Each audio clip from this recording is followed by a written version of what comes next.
नमस्ते मेरे प्रिय विद्यार्थी और मेरे छोटे बड़े भाई बहनों। आज हम बहुविकल्पी सीरीज आगे बढ़ाते हुए पाठ 12, 13 और 14 के सभी बहुविकल्पी प्रश्नों को हल करेंगे।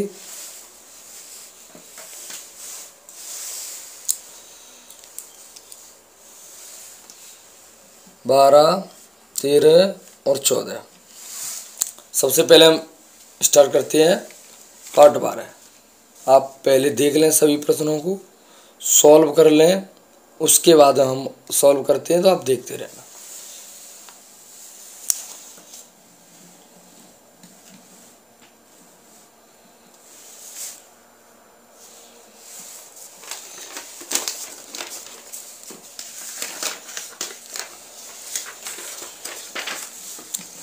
पहला प्रश्न है हमारा, आर त्रिज्या वाले गोले का आयतन होगा। तो गोले का आयतन होता है, ऑप्शन है 4 pi R square, 4/3 pi R cube, 2 pi R square, 2/3 pi R cube. तो आंसर है हमारा 4/3 पाई आर क्यूब। अगर प्रश्न आता है आर त्रिज्या वाले गोले का क्षेत्रफल क्या होगा, तो 4 पाई आर स्क्वायर। आर त्रिज्या वाले अर्ध गोले का आयतन क्या होगा, 2/3 पाई आर क्यूब। आर त्रिज्या वाले अर्ध गोले का क्षेत्रफल 2 पाई आर स्क्वायर।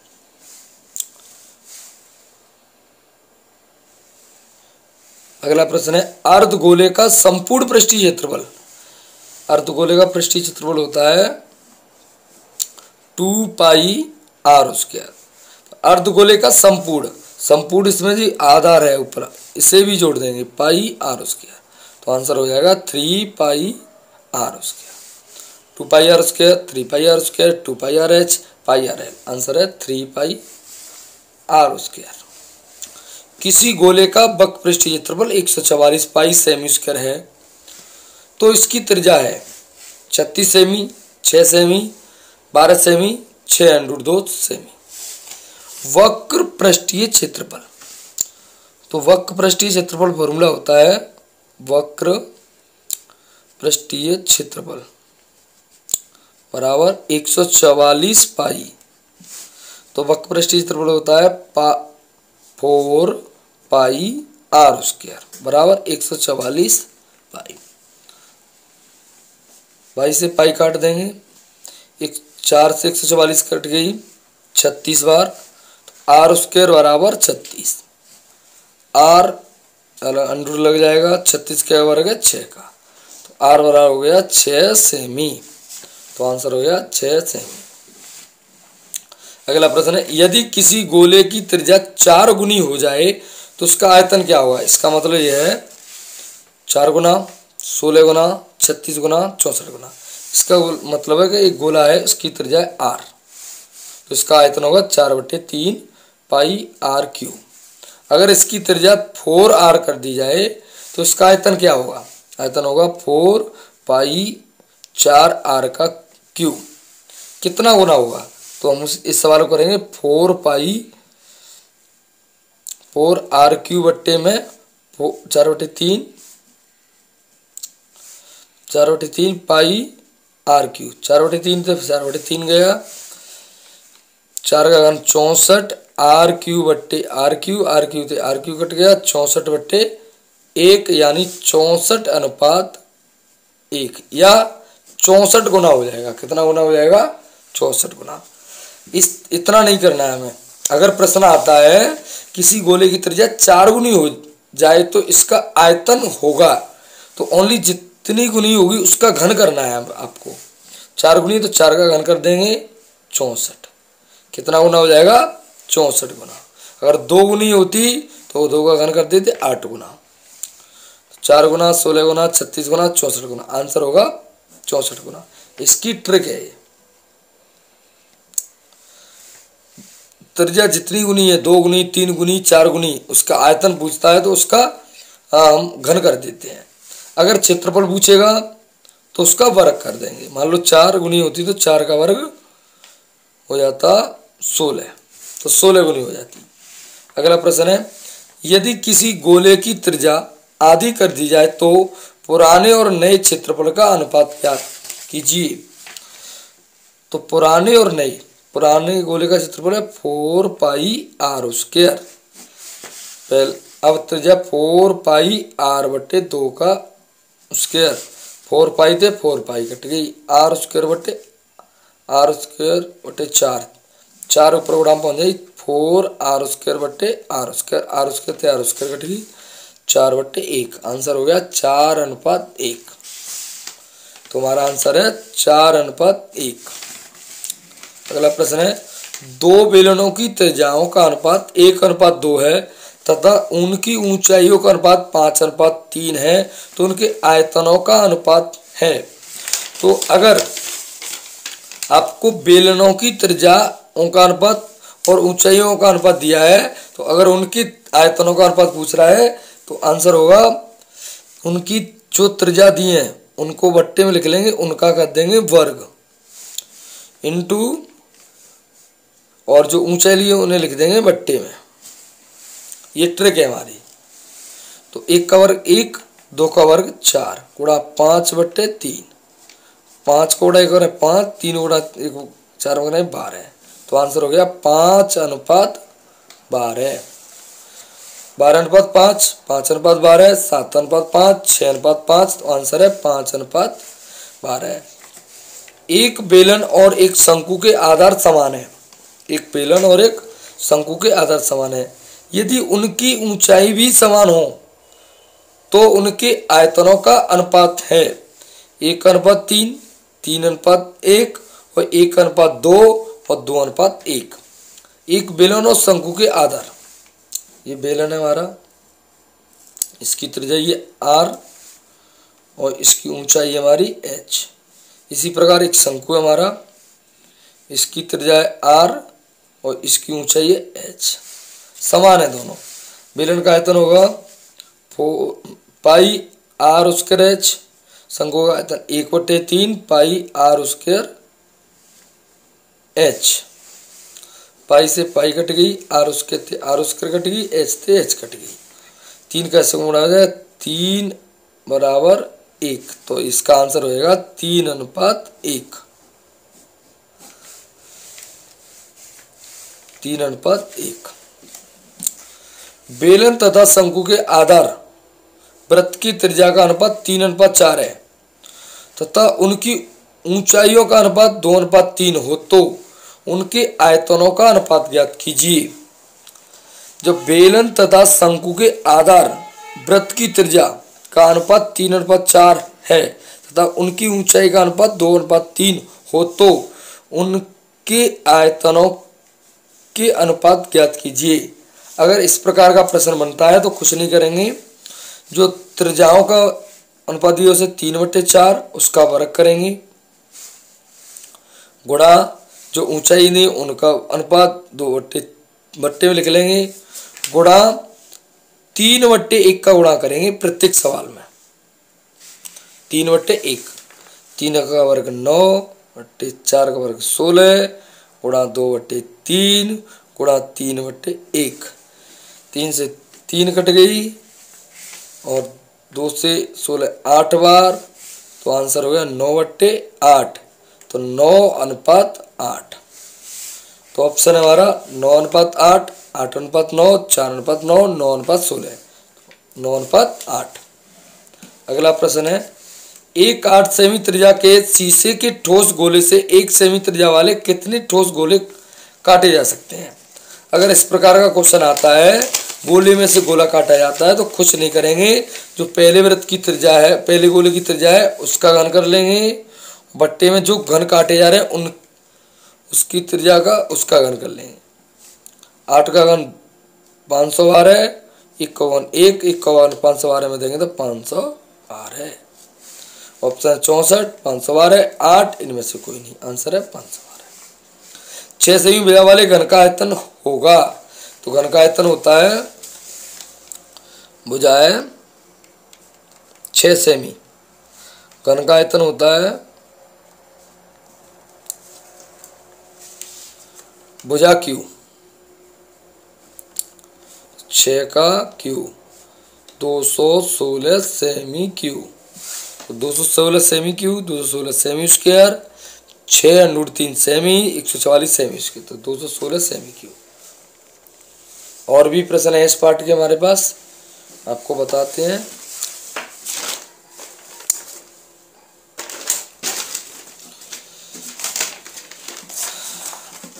प्रश्न है हमारा अगला, एक घन की भुजा ज्ञात करें यदि घन का विकर्ण 2√3 सेमी है। घन का विकर्ण 2√3, तो घन का विकर्ण सूत्र 2√3 इंटू भुजा बराबर 2√3।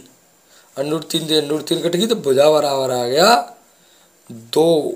क्या पूछ रहा है, एक भुजा गया 2, तो 2 सेमी। दो घनों की त्रिज्याओं का अनुपात कितना है, तो इनके आयतनों का अनुपात क्या ज्ञात कीजिए।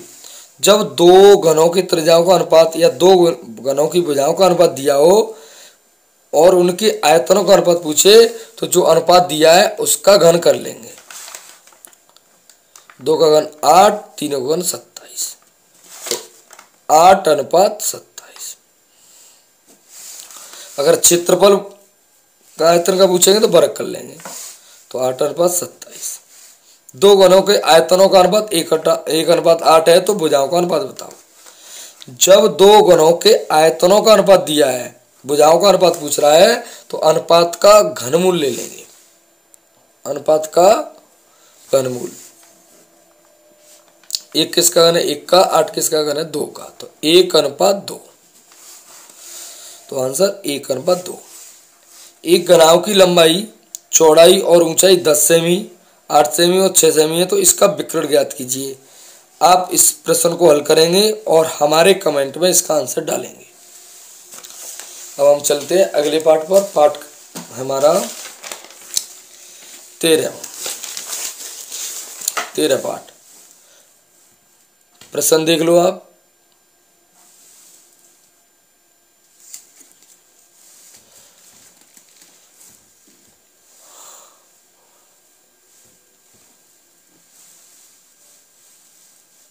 अब हम सॉल्व करते हैं।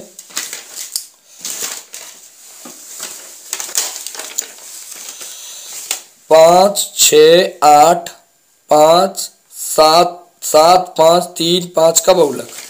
बहुलक होता है जो संख्या अधिक बार आती है, जिसकी बारंबारता अधिक होती है। तो इस सवाल में 5 5 5 4 बार आया, तो बारंबारता इसी की अधिक है, तो आंसर होगा हमारा 5। किसी बारंबारता का बहुलक होता है सबसे कम बारंबारता, सबसे ज़्यादा बारंबारता, सबसे मध्यम बारंबारता, इनमें से कोई नहीं। अभी हमने बताया जिसकी बारंबारता अधिक होगी वही बहुलक होगा। तो सबसे ज़्यादा बारंबारता 20 13 18 25 6 15 21 9 16 8 22 की माध्यिका है। 20 18 16 15। तो माध्यिका निकालने की ट्रिक है, अगर पद सम है और अगर पद विषम है, विषम है तो मध्य का पद ले लेंगे। मध्य का पद, बीच का पद। अगर सम है तो मध्य के 2 पद, मध्य के 2 पद, 2 पदों का योग बट्टे में 2। तो पद गिनते 1 2 3 4 5 6 7 8 9 10 11। कितने पद हैं विषम, तो विषम पद है तो होगा हमारा मध्य का पद। मध्य प्लस मध्य का पद, तो मध्य का पद कौन सा होगा, 11 पद हैं तो 11 में +1 करेंगे बट्टे 2 बराबर 12/2 यानी 6। 6वां पद ये मध्य का पद। तो सबसे पहले आरोही क्रम में लिखते हैं सेम। तो आरोही क्रम में सबसे पहले छोटी संख्या आएगी, तो 11 का मध्य पद कितना निकला 6। तो हमारा है सबसे पहले आएगी हमारी 6 1 नंबर पर, फिर आएगी हमारी दूसरी 8 2 नंबर पर, 9 3 नंबर पर, 13 4 नंबर पर, 15 5 नंबर पर, 15 के बाद में 16 6 नंबर पर। तो आज 6वां पद। अगर विषम पद है तो मध्य का पद। मध्य का पद निकालने का फॉर्मूला 11 + 1/2, यानी पदों की संख्या + 1/2।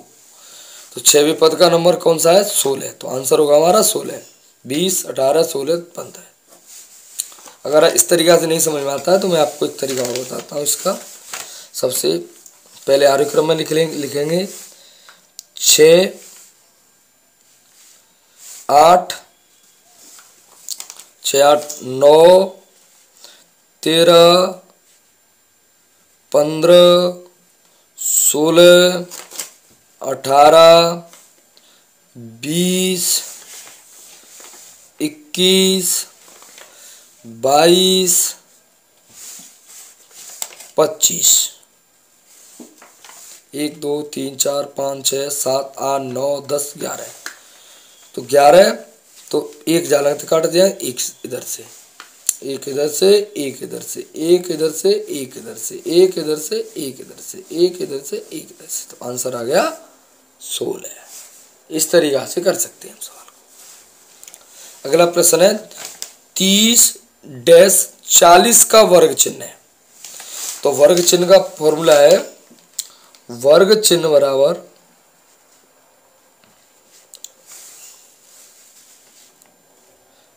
निम्न वर्ग सीमा प्लस अधिक वर्ग सीमा बट्टे में 2। तो निम्न वर्ग सीमा 30, अधिक वर्ग सीमा 40। 30 + 40 बट्टे में 2, 70/2, यानी आंसर है हमारा 35। तो हमारा आंसर बी। 8 6 12 4 13 20 7 2 3 का परिसर ज्ञात कीजिए। परिसर का ऑप्शन है 16 18 20 22। परिसर का फॉर्मूला है परिसर अधिक मान माइनस न्यूनतम मान। न्यूनतम मान तो अधिक मान क्या है हमारा इसमें 20।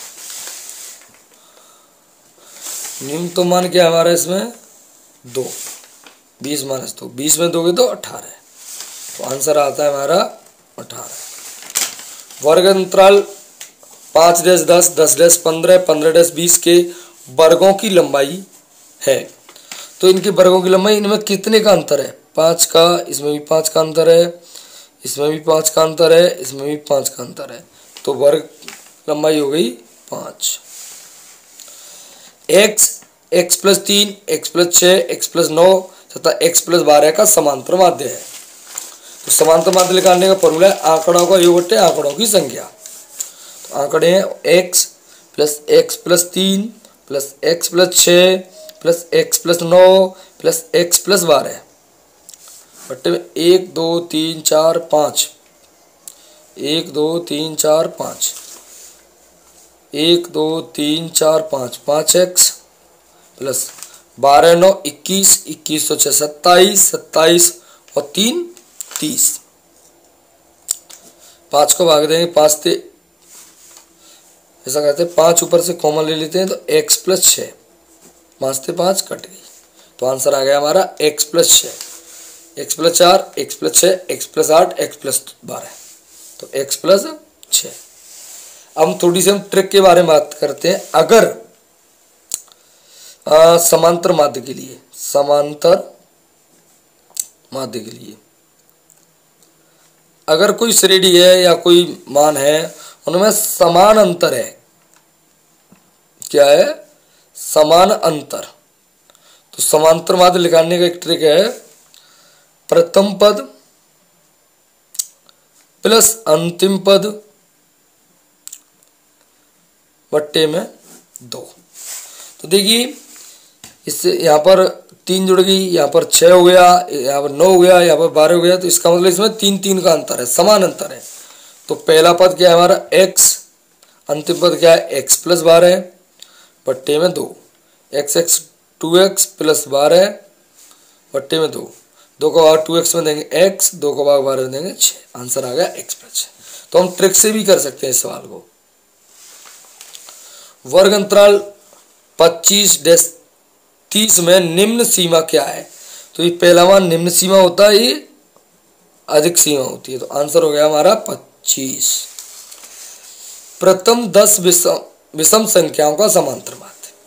चलो 10, 11, 12, 13। तो ट्रिक है हमारी,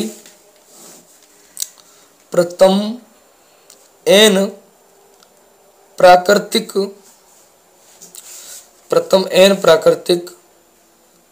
संख्याओं का समांतर माध्य।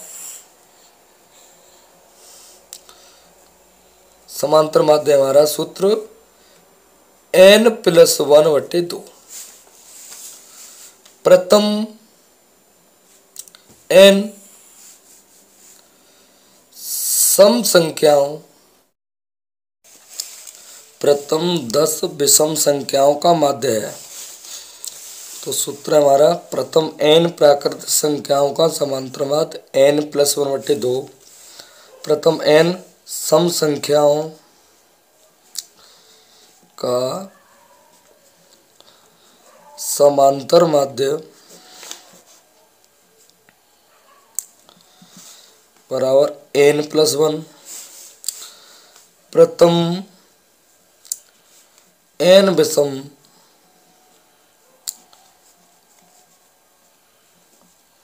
संख्याओं का समांतर माध्य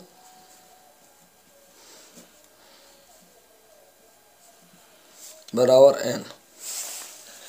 तो प्रश्न हमारा प्रथम 10 सम विषम संख्याओं का माध्य।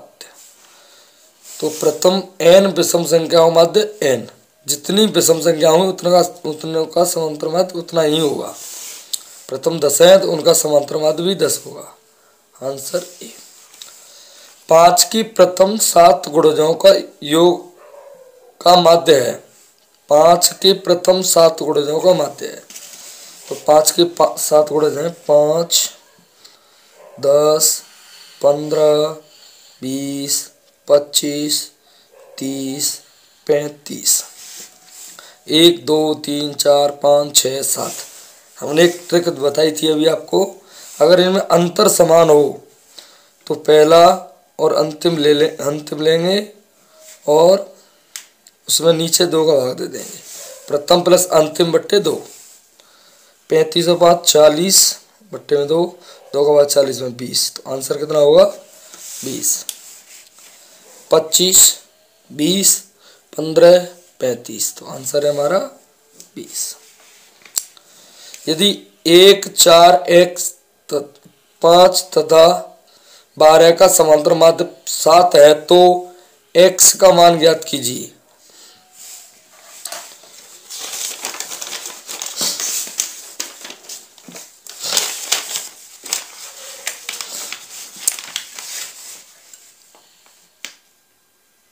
One plus 4 plus x plus 5 plus 12।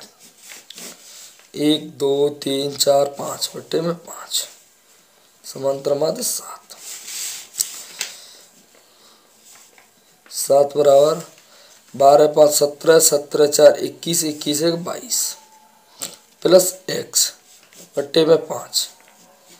इसका इसमें गुणा करेंगे, इसका इसमें क्या 6 गुणा करेंगे तो 22 गुणा इसमें करेंगे तो 22 प्लस x बराबर शतपथ 35। 22 से पहली तरफ ले जाएंगे, x बराबर 35 माइनस 22। x बराबर 5 में 2 को 3, 3 में 2 को 1, x बराबर 13। ऑप्शन हमारे 13, 12, 22, 5, तो आंसर हो गया हमारा 13। अगला प्रश्न है, यदि x, x+2, x+4, x+6 एवं x+8 का माध्य 11 हो तो x का मान ज्ञात करो। 6, 8, 7, 4, तो इन दो इस श्रेणी में देखते हैं तो समान अंतर है, तो वही ट्रिक लगाएंगे। पहला पद प्लस अंतिम पद बट्टे में 2 बराबर समांतर माध्य। समांतर माध्य कितना दिया है? 11। x 2x प्लस 8 बट्टे 2, इसका इसमें उड़ा, इसका इसमें उड़ा, एक को उड़ा इसमें देंगे तो 2x प्लस 8, 2 को उड़ा 11, 11 दूनी 22, 8 पहली तरफ ले जाएंगे। 2x बराबर 22 माइनस 8, 2x बराबर 22 में से 8 गए तो 14, 2 को भाग देंगे, x बराबर 14 बट्टे 2 यानी 7। आंसर कितना आ गया? 7।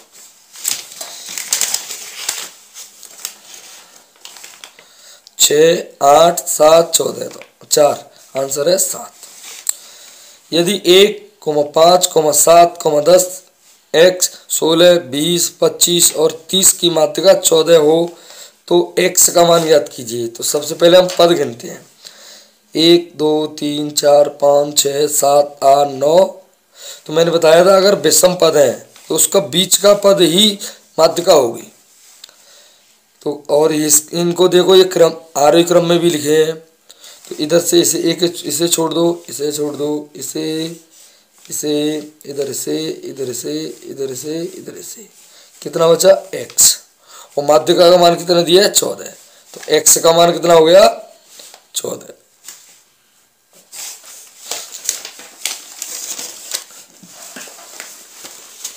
प्रश्न नंबर 14,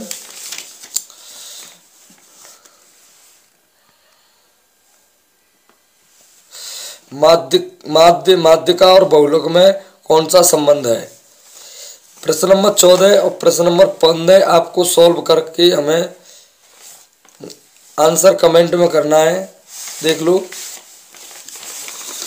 हम 16वें क्वेश्चन को करते हैं। कमेंट में आंसर बताना है प्रश्न नंबर 14, प्रश्न नंबर 15 का। निम्नलिखित विवरण में बहुलक वर्ग क्या है? तो बहुलक होता है जिसकी बारंबारता अधिक होती है, वही बहुलक होता है। तो वही बहुलक वर्ग होता है। इसकी 15, इसकी 20, इसकी 40, इसकी 15, इसकी 10। तो इसकी बारंबारता अधिक है, तो बहुलक वर्ग हो गया 20 dash 30, 10 dash 20, 20 dash 30, 30 dash 40, 40 dash 50, तो 20 डैश 30। 16 का मिलान चिन्ह है। मिलान चिन्ह होता है 1 को 1, 2 को 2, 3 का 3, 4 का 4, 5 का 1, 2, 3 कट जाएगा 5, 6 का 1, 2, 3, 4, 5, 6, 7 का 1, 2, 3, 4, 5, 6, 7, 8 का 1, 2, 3, 4, 5,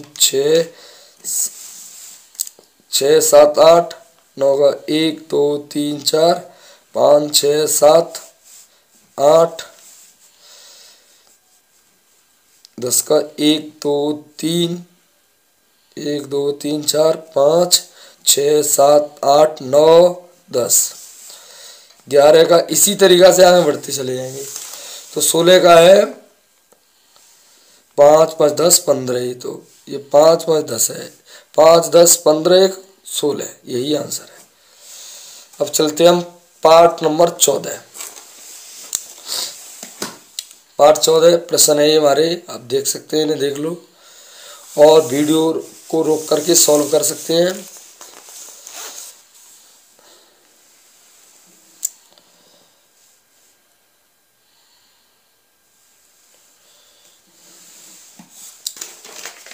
पहला प्रश्न है, प्रायिकता का न्यूनतम मान होता है। तो आपको मैं बता दूं, प्रायिकता का मान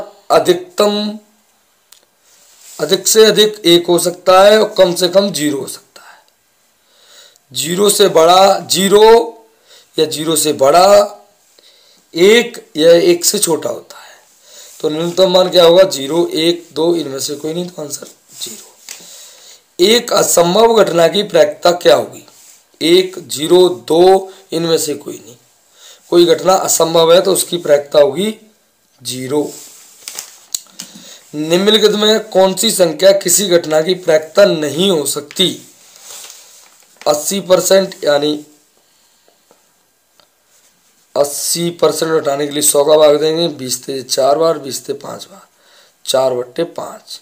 एक तो छोटी है, हो सकती है। माइनस की कभी प्रायिकता किसी की नहीं होगी, तो यही आंसर हो गया हमारा। यदि कोई घटना हो तब Pe plus P not E का मान होता है। घटित प्रायिकता और न घटित प्रायिकता का योग होता है 1। ये फॉर्मूला होता है Pe प्लस P डैश बराबर 1। 0, 1, 2, 3, तो आंसर होगा इसका 1। अगला प्रश्न है, यदि Pe बराबर 0.4 हो तो P डैश E का मान ज्ञात करो। तो इसी फॉर्मूला रख लेंगे। Pe का मान 0.4 प्लस Pe डैश बराबर 1। 0.4 फलन घटा देंगे। 1 माइनस 0.4, 1.0 माइनस 1 0.4, घटाएंगे 0.6, 0.96, 0.6, 0.06, 0.096, आंसर है 0.6। एक थैले में 6 लाल तथा 8 लाल गेंद हैं। एक थैले में 6 काले तथा 8 लाल गेंद है। जैसे मान लो ये थैला है, 6 काली गेंद है, 8 लाल गेंद है। कोई एक गेंद आकस्मिक रूप से निकाला गया है, यानी यादृच्छा रूप से गेंद निकाला गया है। इस गेंद के लाल होने की क्या प्रायिकता है? तो प्रायिकता फॉर्मूला था घटित घटना बटे कुल घटना। तो लाल होने की प्रायिकता, लो लाल गेंद कितनी है? 8। कुल गेंद कितनी है? 8 और 6 14। दो काट देंगे 4/7। 2 4 बार, 2 7 बार, तो आंसर आएगा 4/7। ऑप्शन है 1/7, 3/7, 4/7, 2/7, तो आंसर है 4/7। एक पासे को फेंकने पर एक अभाज्य संख्या के आने की प्रायिकता क्या होगी? 1/2, 2/3, 1/6। अगर एक पासे को फेंका जाता है तो घटना बनती है हमारे पास 1, 2, 3, 4, 5, 6 कुल घटना है। इनसे प्रश्न कई प्रकार से बन सकता है। पहले इस प्रश्न को सॉल्व करते हैं। एक पासे को फेंकने पर एक अभाज्य संख्या हमारी 2, 3 और 5 कितनी है? घटित घटना 1, 2, 3। कुल घटना कितनी? 1, 2, 3, 4, 5, 6, तो 1/3, 1/2, तो आंसर होगा इसका 1/2। प्रश्न हो सकता है एक पासे को फेंकने पर एक सम संख्या आने की प्रायिकता। तो सम संख्या ले लेंगे 2, 4 और 6, 3/6 फिर भी 1/2। एक पासे को फेंकने पर विषम संख्या के आने की प्रायिकता, तो ले लेंगे 1, 3, 5, 3/6 यानी 1/2। सम, विषम, अभाज्य और भाज्य कुछ कई प्रकार का प्रश्न बन सकता है। दो पासों की फेंकने में संभव परिणामों की संख्या। 2 पासे फेंकनी है, संभव परिणाम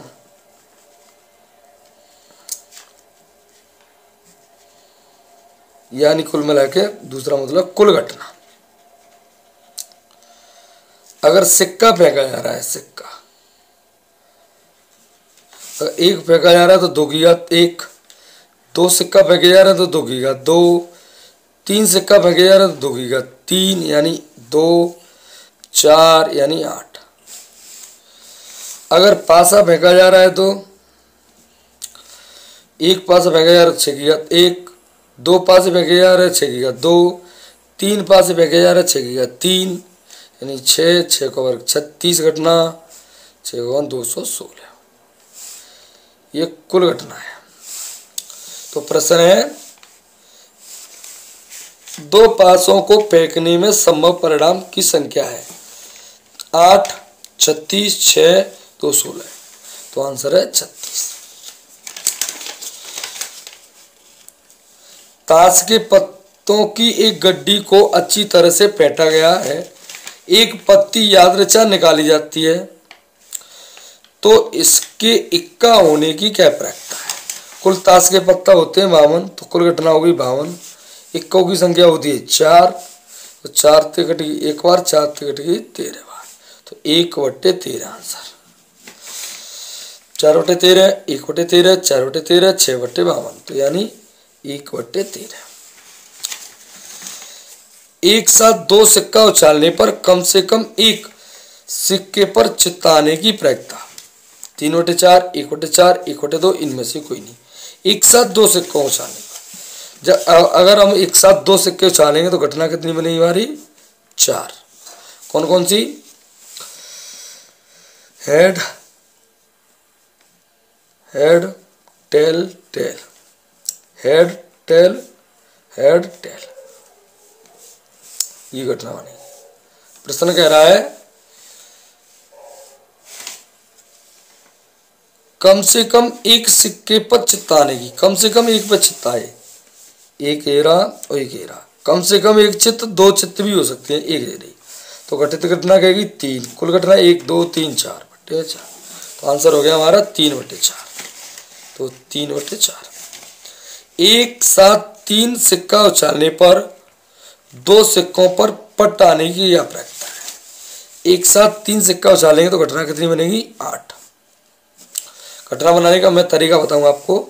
अगर एक साथ 3 सिक्का उछाले गए हैं तो घटना 8 बन रही है, तो 8 के आधे करो, कितने होते हैं? 4। तो 4 चित्त लिखो, 4 जगह पट्ट लिखो। फिर 4 के आधे करो, 2, 2 जगह चित्त, 2 जगह पट्ट, 2 जगह चित्त, 2 जगह पट्ट। 2 के आधे करो, 1,